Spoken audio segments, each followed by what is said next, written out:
आप देख रहे हैं मराठवाड़ा तेज न्यूज। अब हर खबर होगी अपडेट।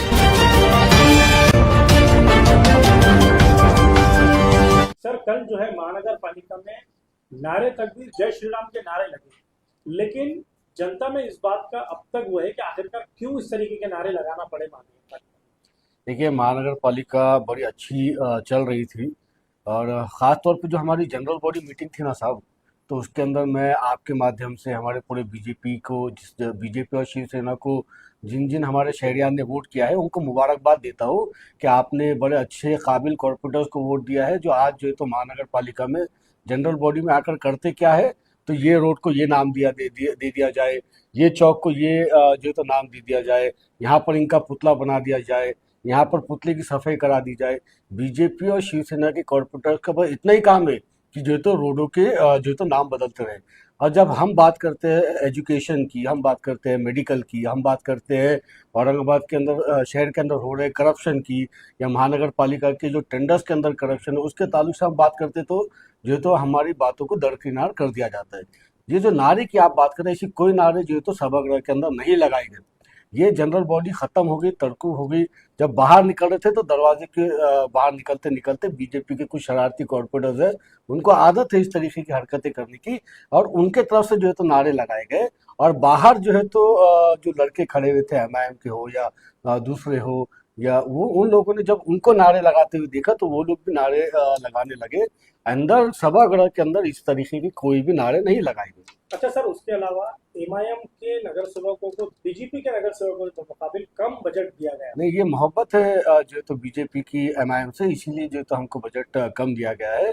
मगर मुझे इस बात का यकीन है कि महापौर साहब और कमिश्नर साहब सभी कॉर्पोरेटर के साथ इंसाफ करेंगे, और जनरल बॉडी मीटिंग के अंदर जब एजेंडा में बजट बुक के ऊपर चर्चा होगी तो सबको समान नीति दी जाएगी। ये हमारी कोशिश रहेगी। वंचित बहुजन आघाड़ी में आपसे ज्यादा बजट दिया गया। नहीं, वंचित बहुजन आघाड़ी बीजेपी के साथ में है ना, उनके कॉर्पोरेटर्स भी जो तो बीजेपी के साथ ही बैठते हैं, तो उनको वो एक ही है तमाम। उनको हम जो तो अलग नहीं समझते, बीजेपी ही समझते हैं। अब ये आपका जो रील जो वायरल हुआ था उसका नतीजा ये बताया जा रहा है, क्या सभी जो कारपोरेटर है। देखिए भाई, एक सुनो एक बात, सभागृह के अंदर क्या होता है उसके ताल्लुक से सभागृह के अंदर जो सवाल जवाब हो सकते हैं।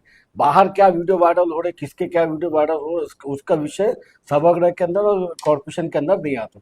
आप कोर्ट में जाने वाले हैं ऐसा ही कहा। भाई, अगर समान निधि वाटप नहीं हुई, सभी कॉर्पोरेटर को समान निधि, मैं सिर्फ एमआईएम की बात नहीं कर रहा, मैं शिवसेना की भी बात कर रहा हूँ, बीजेपी की भी बात कर रहा हूँ, सभी कॉर्पोरेटर को समान निधि दी जानी चाहिए। ये मांग हमारी थी और ये जेन्युइन है। और जो प्रशासन की तरफ से बजट चेयरमैन साहब के पास दिया गया था उसके अंदर भी यही कहा गया था कि भाई समान नीति सबको बांटा जाए।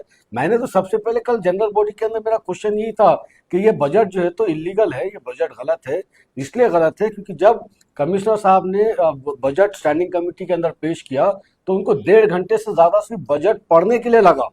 जब कमिश्नर साहब को 1.5 घंटा बजट पढ़ने के लिए लगा तो बजट पढ़ने के बाद में चेयरमैन साहब ने ये कहा कि भाई अगली जो है तो स्टैंडिंग कमेटी के अंदर हम लोग जनरल बॉडी अगली स्टैंडिंग मीटिंग के अंदर हम लोग जो है तो इस बजट के ऊपर चर्चा करेंगे, और चर्चा करने के बाद जो है तो ये बजट पास किया जाएगा। नियम ये है कि सभी 16 मेंबर्स को बजट बुक दी जाती है, उनको 7-8 दिन का वक्त दिया जाता है उस बजट को पढ़ने के लिए, और जब अगली बजट की मीटिंग होती है तो उस मीटिंग के अंदर चर्चा होती है बजट के ऊपर, और उसके बाद जो है तो वो बजट सैंक्शन होता है। जितने भी स्टैंडिंग कमेटी के बजट के मीटिंग्स हुए हैं वो 8-8, 10-10 घंटे वो मीटिंग चले हैं, उसके बाद बजट के ऊपर फैसला हुआ। मगर पहली बार ऐसा हुआ कि बजट मीटिंग के अंदर स्टैंडिंग कमेटी में 15 मिनट में फैसला हो गया। 3300 करोड़ का फैसला 15 मिनट के अंदर कर दिया गया, वो भी बिना किसी जो है तो अधिकारी को या स्टैंडिंग कमेटी के मेंबर को कॉन्फिडेंस में लिए हुए। मेरा सवाल ये था कि स्टैंडिंग कमेटी के चेयरमैन मतलब स्टैंडिंग कमेटी नहीं है। स्टैंडिंग कमेटी के जो चेयरमैन साहब है कस्टोडियल है, बिल्कुल अब उनके अपने राइट्स है, मगर वो बाकी के 15 मेंबर के राइट्स का गला नहीं घोट सकते। इसीलिए मैंने कहा था कि भाई ये बजट इलीगल है, इसके ऊपर दोबारा इसको स्टैंडिंग में भेज के चर्चा की जानी वंचित चाहिए। बहुजन आघाड़ी जैसे आप कह रहे हैं कि बीजेपी के साथ है, तो क्या इनका गठबंधन माना जाए या फिर वंचित बहुजन आघाड़ी के ऊपर आप आरोप लगा रहे हैं? भाई, मेरा इससे कोई लेना देना नहीं कौन किसके साथ में, मैं मेरी बात कर रहा। मैं ये बात आपको इसलिए बोला वंचित बीजेपी के साथ है कि बैठना उठना भी उनके साथ ही है, मुद्दे भी उनकी बात करना है, हमसे कोई जो है तो राब्ता है ही नहीं। और बात क्या है, शहर के विकास की करना चाहिए, अच्छी जो है तो मुद्दे के ऊपर बात करना चाहिए। और मैं ये उम्मीद करता हूँ सभी मेरे सम्मान्य कॉर्पोरेटर से कि हम एक दूसरे की इज्जत करते हुए सभागृह का ध्यान रखते हुए आगे कामकाज को चलाएंगे। महापौर का कहना है कि एमआईएम के नगर सेवक का व्यवहार ठीक नहीं। नहीं, ऐसा कुछ भी महापौर साहब नहीं बोल सकते। महापौर साहब के साथ में मिलके एक हाथ दो कुछ हो सकता है, हम उसको भी गतिरोध को निकाल देंगे। हम सम्माननीय हमारे महापौर साहब को कॉन्फिडेंस में लेकर काम करने की कोशिश कर रहे हैं। शहर के डेवलपमेंट के मुद्दों के ऊपर बात करने की कोशिश कर रहे हैं, बाकी मुद्दों को जो साइड में करना है। अभी मीडिया वालों के ताल्लुक से आपकी कुछ बात हुई है महापौर साहब से?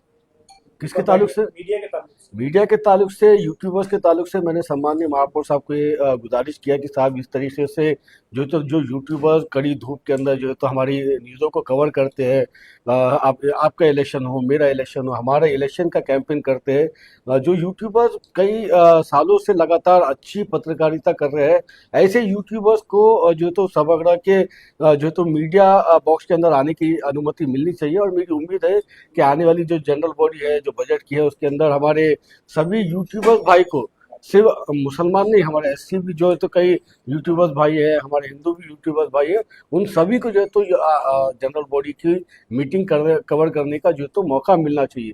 इसके साथ साथ रमैया आवास योजना के ताल्लुक से भी मेरी चर्चा महापौर साहब के साथ हुई। रमैया आवास योजना का कल हमारा विषय आने वाला था जनरल बॉडी में, मगर वो रमैया आवास योजना के ऊपर चर्चा ना हो, इसीलिए कल जो है तो जनरल बॉडी के अंदर उस तरीके के धिंगाने किए गए और सभा को जो है तो खत्म कर दिया गया। मगर मेरी जो है तो ये बात महापौर साहब से हुई है कि रमैया आवास योजना को एक्सटेंड कर दिया गया है। अब 24 तारीख तक जो है तो वो 28 तारीख तक रमैया आवास योजना का जो अभी चल रहा था डॉक्यूमेंट्स चेक करने का, वो अभी और कुछ दिन चलेगा। एक हफ्ते का एक्सटेंशन उसको जो है तो महापौर साहब ने दे दिया है। और अगली जनरल बॉडी के अंदर, यानी जो 27 तारीख को होने वाली है, उसमें रमैया आवास योजना के घोटालों को हम जनरल बॉडी के अंदर इंशाल्लाह बिल्कुल पेश करेंगे।